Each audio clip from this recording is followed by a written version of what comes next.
Welcome back to the deep dive. So we're doing something, well, a little unusual today. Yeah, this is a different kind of setup for us. It is. Usually, we take a single book or a stack of articles and we just drill down, right? Right, on one specific topic. But today, we are attempting, I don't know, what would you call it? An architectural experiment. I like that. It's a fascinating collision today. I don't think I've ever seen a source stack quite like this one. We're trying to build a bridge between two worlds that, on the surface, have absolutely nothing to do with each other. It really highlights the universality of the human struggle, even when the languages describing it are completely different. Right. It's jarring. On one hand, we have this raw, almost bleeding heart memoir. It's called Working on Book. Unpublished, right? Unpublished, chaotic, deeply philosophical, and frankly, it is full of despair. It's written by someone who describes themselves as a meat robot living in garbage land. It's visceral. It reads like a cry for help from inside a very modern, very intelligent, but, well, a very tortured mind.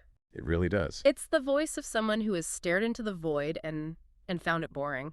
And then, on the complete opposite side of the spectrum, we have this structured theological dialogue, a chat log, that dives deep into ancient Hebrew concepts. Yeah. It talks about the King of Israel, the Messiah, and this really interesting concept of the internal king. So the mission here isn't just to compare them. It's to see if that ancient theological map can actually solve the chaos in the modern memoir. Exactly. We want to see how you go from feeling like a glitch in an absurd universe, which is precisely how the memoirist feels, to achieving what these texts call sober kingship. So we're essentially playing doctor.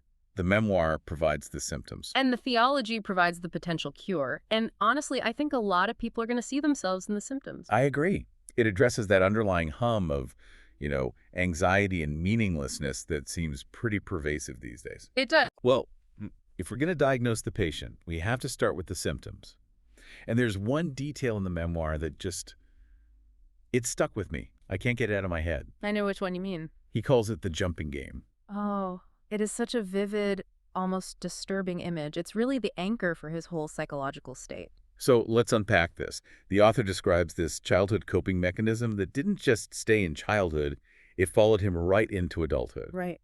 He describes going into a room, alone, shutting the door, and literally jumping up and down for hours. Hours, not minutes, hours. Hours. And while he's doing this, he's staring at the floor, waving his hands around, making these specific sound effects. Poo.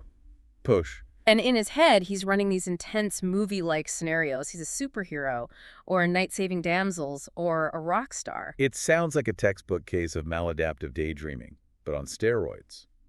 It's a total rejection of the present moment. Completely. And he's self-aware about it. He says the real world was just boring compared to this fantasy. He calls reality garbage land. Garbage land. He prefers the simulation he creates in his head, because there, he has control. Whoa. But here's where it gets really interesting and honestly kind of horrifying. The sewing needle. The needle in the heel. That is the moment where you realize this isn't just a quirky habit. This is pathology.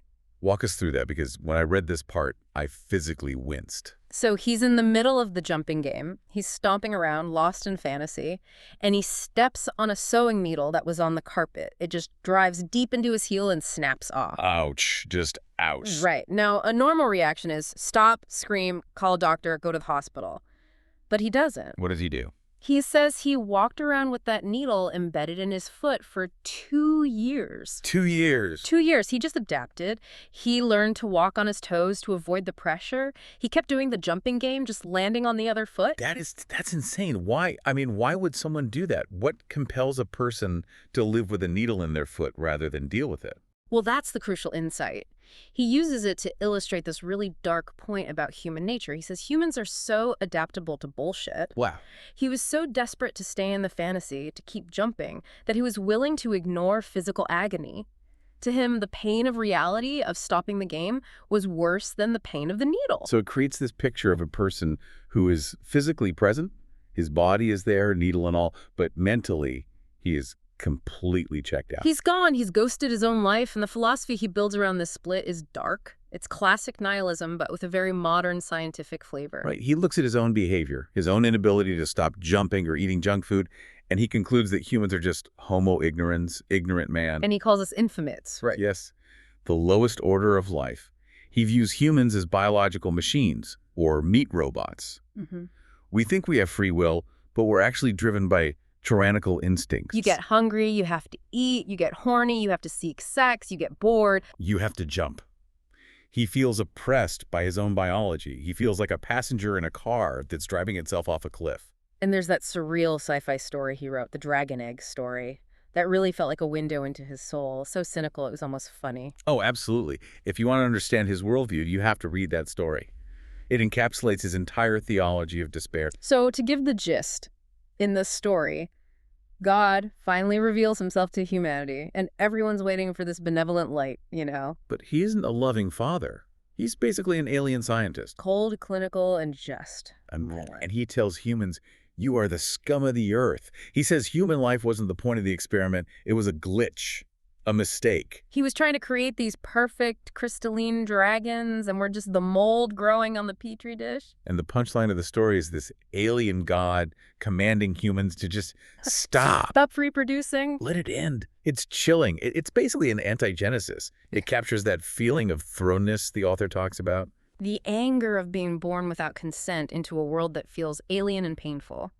He says, I didn't buy a ticket to this freak show. He feels like a stranger in a strange land, and his only coping mechanism is to dissociate. To jump. To jump. So that is the diagnosis from the memoir side. You have this split self. The body wants snacks and sex and dopamine. The mind knows it's all pointless wiring. He calls himself a walking contradiction. Arrogant, yet humble. Despairing, yet having children. It's a civil war inside one person. And this is where we pivot. Yeah. Because if you look at the second source, the chat log, Right. it diagnoses this exact state. It doesn't call it madness or nihilism. It calls it the lack of an internal king. Okay, so let's bring in the theology. Because king is a loaded word. It sounds political, authoritarian.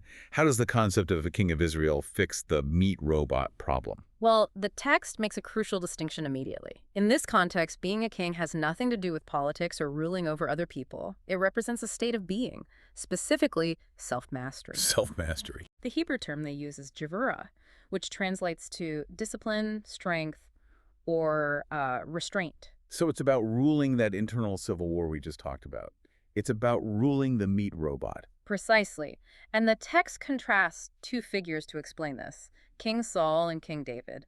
They're used as archetypes for psychological stages. So you aren't just one or the other, you move between them. Exactly. Let's look at Saul first, because in the Bible, he's a tragic figure. He is. Saul represents the stage of ruling based on fear, ego, and public opinion. In the biblical narrative, Saul is constantly worried about what the people think. He's anxious. He's reactive. When the pressure mounts, he crumbles. He crumbles, which sounds a lot like the anxiety in the memoir, doesn't it? Yeah, I feel anxious, so I will become a superhero in my head. The jumping game is basically a reaction to feeling small. Exactly. The Saul stage is the guy jumping up and down, trying to be a superhero in his head because he feels powerless in reality. Yeah. He's ruled by the external world. He is reactive, not proactive. And David represents the shift. The text says David rules with a lev shomea, a hearing heart. a hearing heart. It's humility. It's not about imposing your will on the world or escaping it. It's about listening to the reality of the situation. It's a state of receptivity. There was a metaphor used to describe this state that I really loved. The weaned child from Psalm 131. Can we dig into that? It feels so tender compared to the harshness of the memoir. That is the goal of the internal king. Think about a nursing infant. When it cries, why is it crying? Because it's hungry. It wants milk. It wants it now. Right.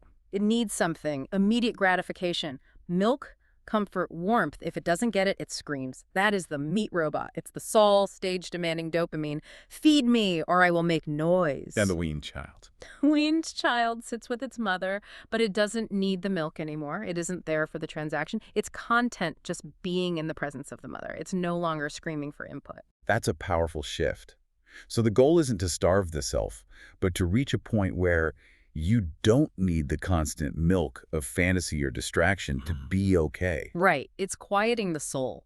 It's the ability to sit in garbage land, the boring real world, and find contentment just by being present without needing to jump up and down to make it interesting. It's the move from consumption to connection. Yes. Okay, I buy the goal. We all want to be the weaned child. Mm. We all want to be calm and self-possessed. But how do you actually do that? Because the memoir author is stuck.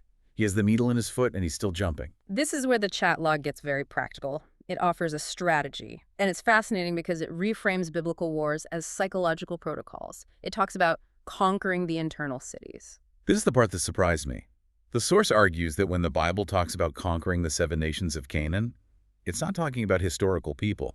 It's a map of the psyche.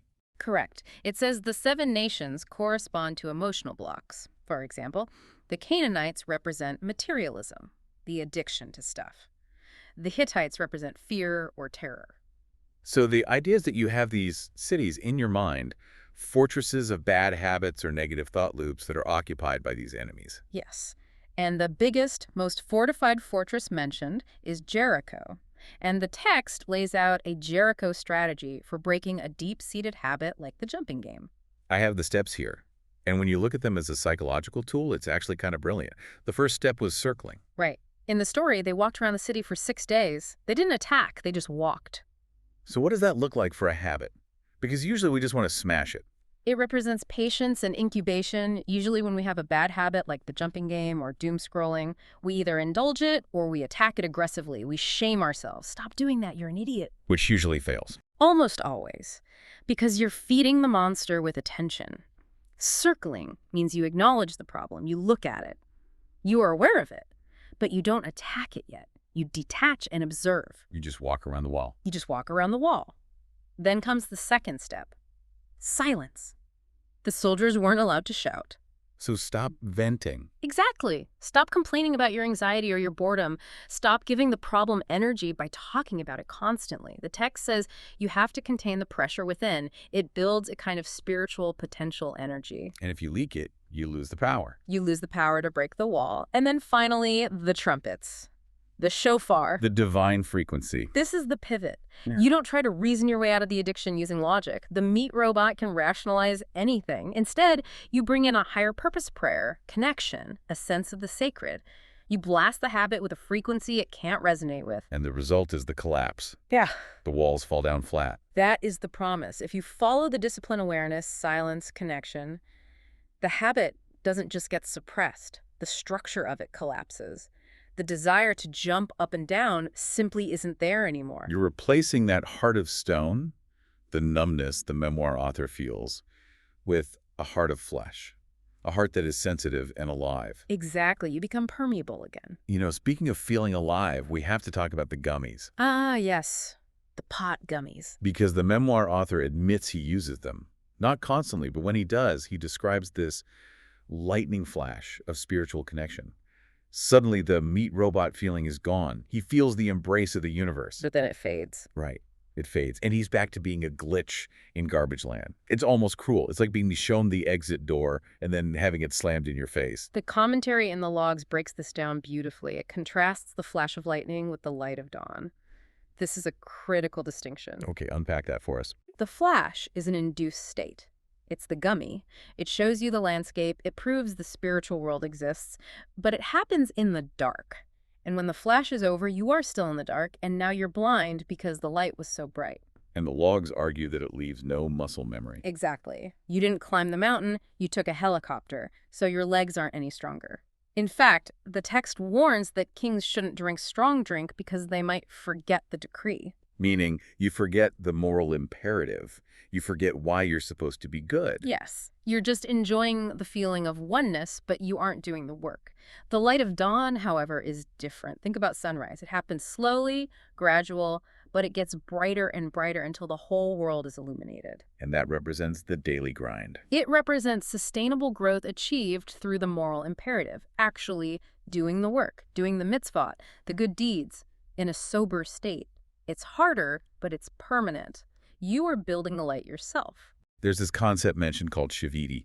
I have set the Lord always before me.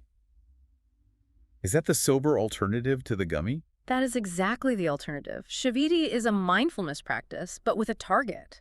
It's the practice of finding that embrace the author felt on the gummy, but finding it in the mundane. When you are eating a sandwich. When you are eating a sandwich, when you are walking to the bus, when you are dealing with a difficult person. Instead of needing to escape reality to find God, You realize reality is the interface. Yes. Shaviti means you realize the presence is there in the boredom. You just need to open the shutters. It's making the table an altar. And that requires a sober king, not a confused meat robot. But I want to go back to the deepest pain in the memoir. We touched on it with the dragon egg story, that feeling of thronedness. The author says, I didn't ask to be born. I was thrown into this alien world. It's existential dread 101. It's Heidegger, it's Sartre, it's the memoirist. But the theology flips the script on this in a way that I think is really profound. The text actually agrees with him. It does. That's the twist. It says, yes, the soul is a stranger. There is a line in the ethics of the fathers. Against your will you were created, and against your will you live. So it validates his feeling. It says, you're right, you don't belong here. It validates the feeling, but it changes the meaning. It says the alien feeling isn't a mistake, it's the mechanism of free will. How so? How does feeling alienated create free will? Think about it. If the soul felt perfectly at home here in the physical world, it would just be another animal. It would be happy just eating and sleeping. A happy meat robot. Right. And if the soul felt perfectly at home in heaven, it would just be an angel. It would have no choice but to be good. The alien experience, being a stranger in a strange land, creates a gap, a tension. And in that gap, you have the choice to build a home. That recontextualizes everything. The pain of being a stranger isn't a sign that the universe is broken. It's a sign that you have a job to do. Exactly. The chat log mentions that God creates the universe every millisecond, continuous creation. Which means if you exist right now, even if you feel like a depressed meat robot, you are being actively held in existence by the source. You are being embraced right now. You just can't feel it because you're too busy jumping. You're too busy trying to escape the spacesuit. The spacesuit being the body. Right. Think of it that way. You are an astronaut, a soul sent to an alien planet Earth. You have to wear a heavy, clumsy spacesuit to survive. That suit has needs. Oxygen, food. And sometimes it steps on needles. And sometimes it steps on needles. But the astronaut isn't the suit. The memoirist thinks he is the suit. The sober king realizes, I am the astronaut inside. I need to take care of the suit, but I am here for a mission. And the mission is returning. Teshuva. Returning. It implies that you aren't discovering something new. You are remembering something you forgot. That connects to the final mind-bending idea from the logs, the world to come. Usually people think of that as the afterlife. No, the text is clear. Heaven isn't a future place. It is at hand. It is a present layer of reality. They use the metaphor of shutters, right? Yes. The sun is always shining. The world to come is already here. It's pressing up against us right now. Our distractions, the noise, the ego, the jumping game are just the closed shutters. The goal isn't to go somewhere else. It's to open the window. So the memoirist wants to check out. But the solution here is to check in. Yes. To inhabit the spacesuit fully. To realize that the boredom of garbage land is actually the canvas where you paint the connection. That really brings it all together. The memoir shows us the chaos of the Saul stage, the fear, the escapism. The jumping game is the ultimate Saul move. And the chat log offers the David solution, not to leave the world, but to master the self, to become the king of your own internal city, to replace the noise with that listening heart. It is the journey from the jumping game to sober kingship. The solution to the absurdity of life isn't escape. It is the active striving to reveal that passive abiding. It's realizing you are home the whole time. It reminds me of that final thought from the source material regarding the prophet Elijah, the still small voice. Kol Mamadika, literally the sound of thin silence. We spend so much time making noise, jumping, shouting, consuming because we are afraid of that silence. We think the silence is empty. But the texts promise that if you stop jumping, if you conquer that city and get quiet, the voice is there. And it's not empty, it's full. Which leaves us with a question for you, the listener.